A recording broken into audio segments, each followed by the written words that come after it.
ساقی کوثر کا بیٹا ہوں کہاں شہر میں ساقی کوثر کا بیٹا ہوں کہاں شہر میں ساقی کوثر کا بیٹا ہوں کہاں شہر اور پیاس کی شدت سے مرتا ہے پسر میرا شہ بولنا کیوں ہم سے پھٹ جائے جگر میرا شہ بولنا کیوں ہم سے پھٹ جائے جگر میرا شہ بولے کچھ آنکھوں سے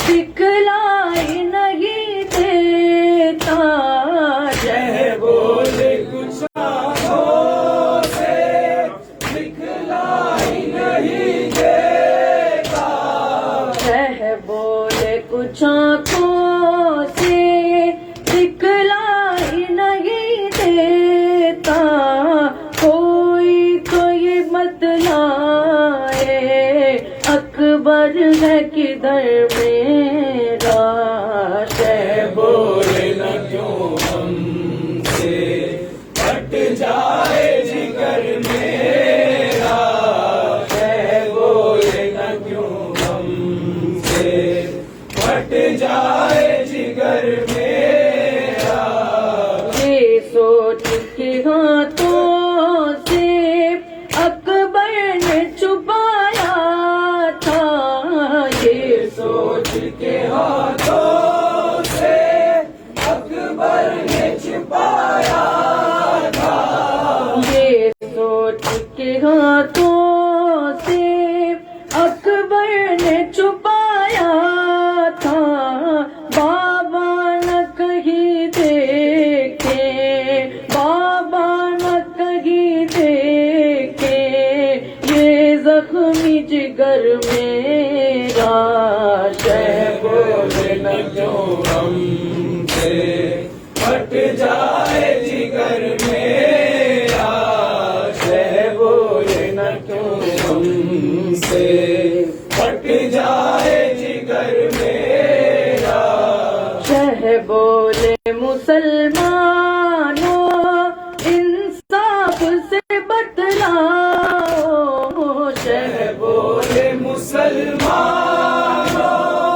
انصاف سے بتلاؤ شہ بولے مسلمانوں انصاف سے بتلاؤ کیا تیر کے قابل تھا کیا تیر کے قابل تھا ششماہ پسر میرا شہ بولنا کیوں ہم سے پھٹ جائے جگر میرا شہ بولنا کیوں ہم سے پھٹ جائے جگر میرا زینب یہی کہتی تھی مجبور ہوں میں بھیا زینب یہی کہتی تھی مجبور ہوں میں بھیا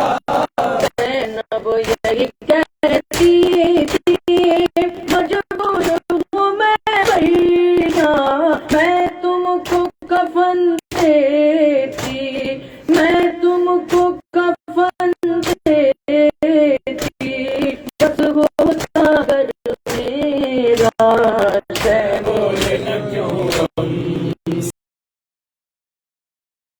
سے پھٹ جائے جگر میرا شہ بولنا کیوں ہم سے پھٹ جائے جگر میرا عاشور کے دن جو ہر ماں کی تمنا تھی عاشور کے دن جو ہر ماں کی تمنا تھی عاشور کے دن